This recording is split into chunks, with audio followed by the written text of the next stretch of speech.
Bonsoir et bienvenue à tous dans ce nouveau numéro du 7-8 l'Hebdo, l'émission de la rédaction pour revenir sur l'actualité départementale de cette semaine. Voici les titres de ce vendredi 23 mars. Chercheurs, médecins et professionnels réunis pendant 3 jours à l'université de Versailles, 50 ans en Yvelines. L'association française pour la trisomie 21 organise son colloque pour faire notamment le point sur les progrès de la prise en charge et de la recherche. En France, près de 70 000 personnes sont atteintes par cette anomalie génétique. Dévoiler le métier de journaliste et aider les plus jeunes à démêler le vrai du faux. La 29e semaine de la presse et des médias dans l'école était organisée cette semaine dans les établissements scolaires. Près de 300 écoles du département ont participé à l'événement. L'occasion de regarder de plus près la situation des médias et des journalistes en France et de mesurer la méfiance qu'ils peuvent susciter avec François Robinet, directeur d'études du parcours journalisme et monde contemporain à l'UVSQ. Dans le reste de l'actualité, nous reviendrons sur la grève des fonctionnaires et des cheminots. Jeudi, un rassemblement avait lieu à Versailles ou encore les rythmes scolaires qui font débat à Trappes. Mais on ouvre cette émission avec ces révélations du journal Libération sur le lycée militaire de Saint-Cyr-l'École. Le quotidien révèle dans son édition du 23 mars que des lycéennes seraient soumises à un harcèlement moral important au sein de l'établissement par certains étudiants masculins qui appartiendraient au milieu catholique traditionnel selon le journal. Ces agissements viseraient à décourager les jeunes femmes qui souhaitent devenir officiers. La ministre des Armées, Florence Parly, a réagi à cette affaire vendredi matin sur RTL pour dénoncer des agissements inacceptables. Je vous en parlais dans les titres. Mercredi 21 mars, c'était la journée mondiale de la trisomie 21. La maladie est due à la présence d'un 3e chromosome 21 qui dérégule l'expression des gènes humains. Pour apprendre à mieux connaître la pathologie, l'Association française pour la recherche sur la trisomie 21 organise chaque année son colloque. La 13e édition se déroule en ce moment à l'UFR des sciences de la santé de l'UVSQ. Reportage de Grégory Canalet. La trisomie 21 est-elle une maladie rare? Comment peut-on aller vers plus d'autonomie des malades? Autant de questions abordées lors de ce 13e colloque sur la maladie. Cet événement sert à faire un point sur l'avancée de la recherche, mais aussi casser quelques codes et idées reçues. L'objectif, c'est de réunir les personnes qui travaillent autour de la trisomie 21 durant 2 ou 3 jours, à seule fin qu'ils puissent échanger déjà entre eux différentes informations et éventuellement nous annoncer des éventuelles avancées sur la recherche. Pendant ces 3 jours, à l'UFR des sciences de la santé, une vingtaine de spécialistes se succèdent, comme François Vialard, professeur à l'UVSQ. Il dirige l'unité de recherche gamètes, implantation, gestation. Et dans le cadre de l'opération La course des héros, ces recherches actuelles ont besoin de dons. Nous avons essayé de proposer un traitement en anténatal pour les individus qui ont une trisomie 21. Les fœtus qui ont une trisomie 21, pour pouvoir espérer un jour contrer les effets délétères de cette présence du 3e chromosome 21 sur le développement cérébral. Dans l'amphithéâtre de l'UVSQ, associatif, parents de malades, mais aussi personnes atteintes de trisomie 21, Joël, 28 ans, a tout récemment sorti son autobiographie. Il est important pour lui de parler de son parcours. À la fois important pour celles et ceux qui ne connaissent pas comme ma vie en détail, les combats que je peux mener qui n'ont pas été faciles. C'est depuis mon enfance que j'ai affronté avec sérénité malgré la trisomie. Ce colloque se déroule tous les ans. Environ 60 000 personnes vivent en France avec une trisomie 21. Cette semaine se tenait aussi la 29e édition de la presse et des médias dans l'école. Près de 300 établissements yvelinois ont participé à l'événement. Objectif, faire découvrir aux plus jeunes le monde des médias, les aider aussi à traiter les informations qui peuvent paraître dans les journaux, sur Internet ou sur les réseaux sociaux et développer aussi leur esprit critique. Et ce, alors que la méfiance envers les médias reste élevée en France et plus généralement dans les sociétés occidentales. François Robinet, bonsoir. Bonsoir. Vous êtes maître de conférence à l'Université de Versailles-Saint-Quentin en Yvelines, directeur d'études du parcours journalisme et monde contemporain. Vous organisez vous-même certaines animations pour favoriser l'éducation aux médias, récemment du côté de Orléans. L'éducation aux médias est-il devenue aujourd'hui un enjeu majeur de nos sociétés modernes, une vitalité aussi pour leur bon fonctionnement, vous diriez ? Alors un enjeu majeur très certainement. Encore plus peut-être ces dernières années du fait des formes d'embrigadement qui existent sur Internet de la part de certains réseaux extrémistes. On pense à l'extrémisme islamiste, au terrorisme ou à l'extrême droite également. Du fait aussi de l'essor très certainement du complotisme sur ces réseaux. Et en même temps, j'ai envie de dire que cet enjeu n'est pas totalement nouveau puisque l'engagement de la société et de l'éducation sur cette question de l'information, c'est un engagement qui est plutôt ancien. Alors, c'est très certainement renouvelé ces dernières années parce qu'on a le sentiment qu'il y a très certainement un effort collectif plus conséquent à produire que ce qu'on a produit jusque-là. Mais il faut être assez prudent sur l'idée de voir de la nouveauté où il n'y en a pas forcément. Et peut-être que c'est aussi un des éléments de réflexion sur lesquels on pourrait s'interroger. Alors là, tous les efforts sont concentrés sur 5 jours, sur une semaine pour aider les plus jeunes à mieux s'informer, à comprendre l'information. Alors, je vais vous poser une question à laquelle j'ai déjà la réponse, mais est-ce que finalement 5 jours, ça suffit ? Est-ce que c'est suffisant ? Ou alors, est-ce qu'on pourrait imaginer ancrer l'éducation aux médias plus concrètement dans l'éducation nationale, peut-être dès le collège ou dès l'école primaire, avec un module spécial ? Alors, je crois qu'il y a plusieurs dispositifs qui sont déjà présents, qui existent et qui sont imbriqués les uns avec les autres. Cette semaine, en gros, c'est une vitrine. C'est une vitrine pour montrer comment des partenaires du monde de l'éducation nationale et des partenaires issus de la profession de journaliste peuvent travailler ensemble, ce qu'ils peuvent essayer de partager, comment les témoignages des journalistes sont importants pour que les jeunes générations comprennent les modalités de la fabrique de l'information, mais il est bien évident que ce n'est pas le seul dispositif et que cela ne peut résoudre l'ensemble des problèmes qui se posent aujourd'hui. Est-ce qu'on en fait assez aujourd'hui concrètement ? Alors justement, j'allais y venir. C'est-à-dire que cette semaine, elle prend place aussi dans des dispositifs souvent de plus long terme sur l'année scolaire. Donc la semaine est en grande partie portée par le Clémy national, mais il y a des Clémy aussi régionaux qui sont chargés de cette liaison entre les professionnels de l'information, le centre de liaison des médias et de l'enseignement. Voilà, inverse, centre de liaison de l'enseignement et des médias qui travaillent à la fois au niveau national et au niveau des délégations en régional. Et il faut savoir que dans les établissements scolaires ou dans les universités, sur l'ensemble de l'année, d'autres projets existent, qui peuvent être des projets à l'échelle d'une classe, qui peuvent être des projets à l'échelle d'un établissement. On citait le festival Les Médiatiques tout à l'heure, avec en plus cet objectif de l'éducation aux médias et à l'information qui, depuis 2013, est inscrit au socle commun de compétences des élèves. Là aussi, on peut juger que peut-être ça ne sera pas suffisant et que l'effort collectif doit dépasser l'éducation nationale, très certainement, mais qu'au moins on sache que l'éducation nationale est mobilisée sur cette question, ça me paraît complètement essentiel. Certains comme Jérôme Bouvier, qui est spécialiste de ce sujet-là, vous attendiez ma question apparemment. Non, mais c'est un acteur important sur ces questions. Il a proposé, lui, la création d'une agence nationale de l'éducation à l'information avec des moyens qui seraient attitrés spécialement à cette agence. Vous en pensez quoi, vous, de créer une agence spécialisée là-dedans pour favoriser, pour aller toujours plus loin dans l'éducation aux médias ? Alors, je n'ai pas pris connaissance de l'ensemble de l'argumentation de Jérôme Bouvier sur ce sujet, mais je crois comprendre dans cette demande, c'est une demande de convergence des efforts. C'est ce que je disais il y a un instant. Les efforts de l'éducation nationale, c'est très bien, c'est essentiel, c'est crucial. Les connexions qu'on peut faire avec les rédactions et les professionnels de l'information, c'est encore mieux. Mais même ces deux mondes-là ne peuvent à eux seuls permettre aux jeunes générations, mais aussi parfois aux générations plus anciennes, qui ont parfois des difficultés à décrypter l'information et qui sont parfois quand on a 50, 60 ans, qui peuvent se faire piéger sur les réseaux sociaux par les fameuses fake news.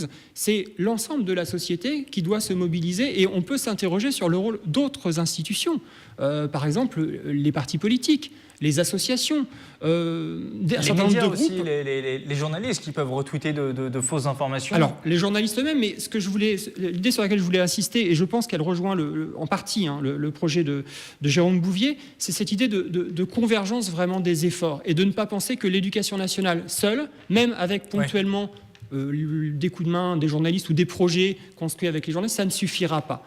Les familles, par exemple, se réapproprier l'outil presse écrite, se réapproprier collectivement la manière dont un sujet est diffusé à la télévision, ce qu'on peut en comprendre, ce qu'on peut en percevoir, et le discuter collectivement. Ça aussi, ce sera important pour les jeunes générations. Excusez-moi pour cette éventuelle provocation, mais est-ce que les citoyens eux-mêmes n'ont pas un rôle à se responsabiliser, peut-être aussi à faire attention à ce qu'ils peuvent lire, à vérifier les informations, peut-être à favoriser certains médias qu'on sait de meilleure peut-être qualité que d'autres? Est-ce que aussi en tant que citoyen, on n'a pas un rôle à jouer soi-même et ne pas tout attendre, excusez-moi, plutôt de l'éducation nationale, des professionnels de l'information?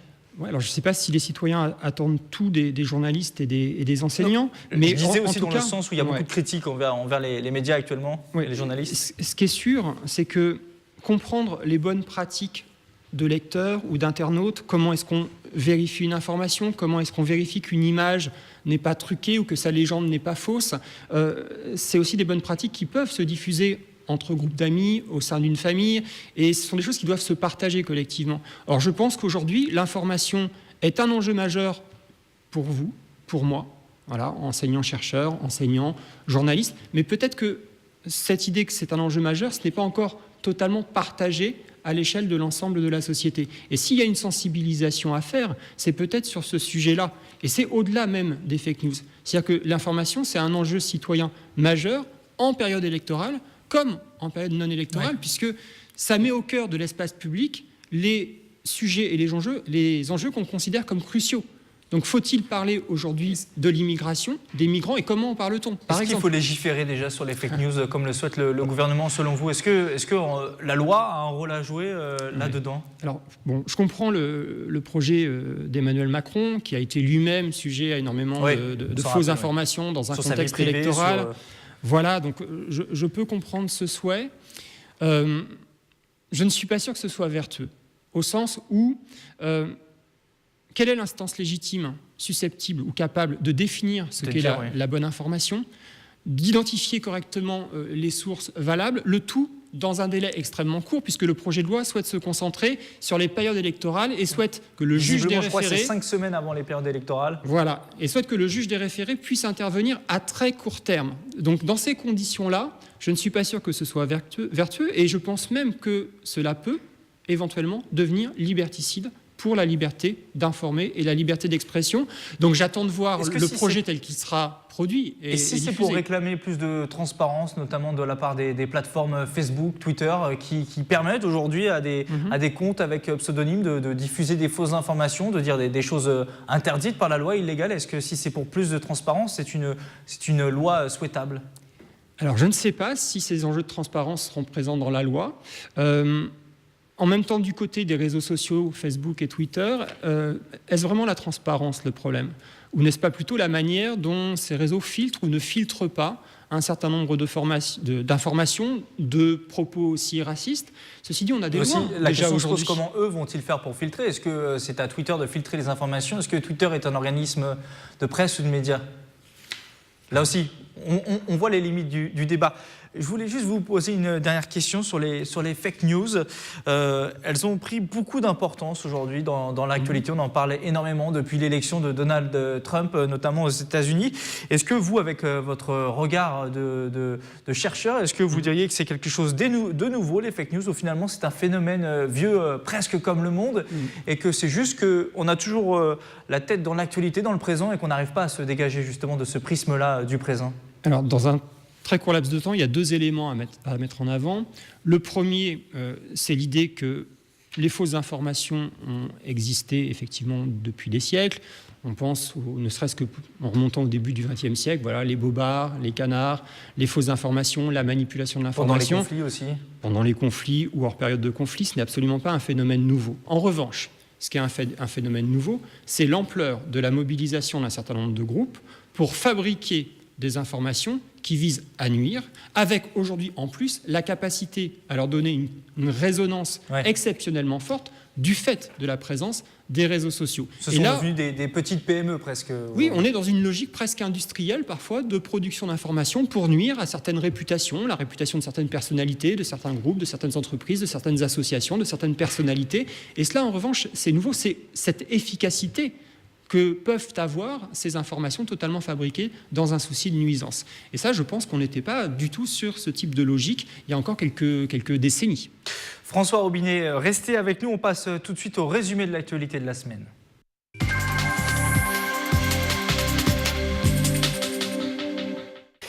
L'actualité marquée par un mouvement social d'ampleur. Jeudi, cheminots et fonctionnaires étaient appelés à manifester contre les différentes réformes du gouvernement sur le ferroviaire notamment et la fonction publique. À Paris, selon les premiers chiffres d'un comptage effectué par une collaboration entre médias, près de 47 000 personnes ont manifesté. Un rassemblement à Versailles était aussi organisé à l'appel notamment de la CGT. Une centaine de personnes étaient présentes sur place. Propos recueillis par Patrick Jacques de Dixmude. Des discussions, des négociations, nous on y est favorable. Il y a plein de choses qui peuvent être améliorées. Être sur la logique de supprimer 120 000 postes, c'est ça qui nous prépare, dont 70 000 postes dans la fonction publique territoriale, c'est inconcevable quand on voit l'explosion des besoins. Il y a eu la période d'enneigement, par exemple les épisodes neigeux où tout le monde se disait ça va pas assez vite. Mais derrière c'est des moyens. Le problème il est juste là-dessus en fait. Si ça met du temps à déneiger, c'est parce qu'il n'y a pas assez de monde. C'est très concret, c'est très basique. La journée de jeudi marquée aussi par la mobilisation d'une partie des salariés de Météo France à Trappes comme 29 autres centres de prévision. En France, le site de Trappes va fermer d'ici 2022. 500 emplois sont ainsi menacés et qui viendraient s'ajouter à 700 postes déjà supprimés depuis 2012. Un risque à terme pour la qualité de la précision des prévisions au niveau local selon les grévistes. Enfin, à Versailles, des lycéens ont bloqué l'accès à leur établissement à Versailles. Donc, mobilisation avec l'appui notamment du mouvement Génération contre la plateforme d'admission post-bac Parcoursup. Lancée en ce début d'année, elle instaure une forme de sélection à l'entrée des universités selon ses opposants.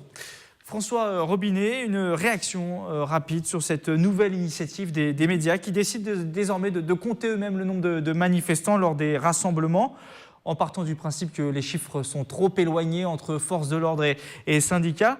Est-ce que finalement, ça, c'est pas la preuve qu'aujourd'hui, les médias sont plus qu'essentiels, encore plus qu'hier, puisqu'il y a tellement d'influence aujourd'hui que sans les médias, on a du mal à déchiffrer le vrai du faux. Et ça pourrait être un moyen d'appui pour peut-être redonner confiance dans les médias, ce type d'initiative. C'est tout à fait une manière de voir les choses. Je pense que c'est une initiative qui va dans le bon sens, d'abord.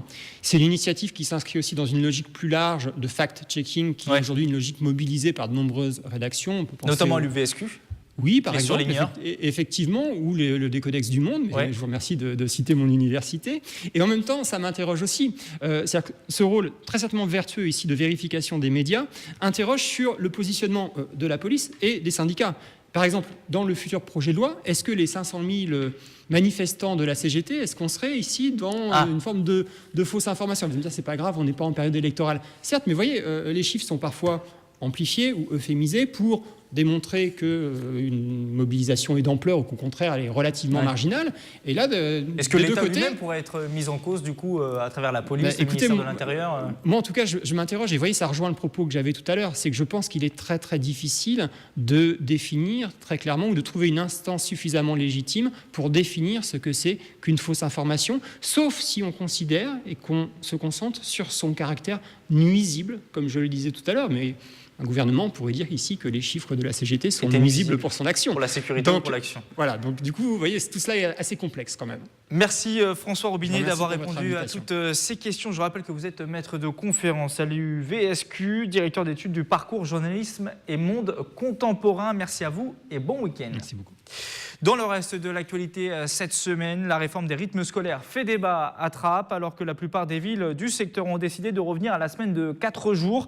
Trappes souhaite obtenir une dérogation du ministère de l'Éducation nationale pour un modèle hybride, 4 jours en maternelle, mais 4 jours et demi en élémentaire, une proposition que rejettent certains syndicats et enseignants. Patrick Jacques de Dixmude pour les images.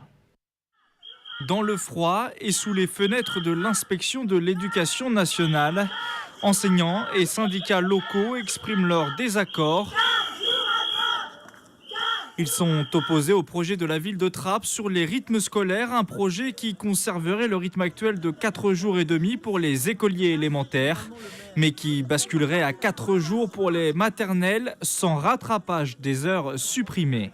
C'est un principe d'égalité inscrit dans la Constitution, donc il n'est pas, a fortiori sur un territoire comme celui-ci, acceptable que l'on diminue le nombre d'heures d'enseignement. Au-delà de ça, ce que nous demandons, c'est le retour à 4 jours, les 4 jours et demi sur trappe, n'ayant absolument pas fait la preuve d'être satisfaisante. Des rythmes différents en maternelle et en élémentaire, une première qui nécessite l'accord du ministère de l'Éducation nationale. Pour justifier cette innovation, le maire de la ville assure qu'il cherche la meilleure solution pour les enfants et garantit que rien n'est encore décidé. On pourrait avoir des éléments différents en temps et en rythme par rapport aux primaires. Il y a des enfants en maternelle, surtout la toute petite section, qui sont fatigués.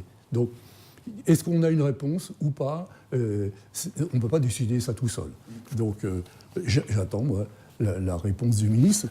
Pour continuer à manifester leur opposition, enseignants et syndicats prévoient d'intervenir lors du prochain conseil municipal mardi.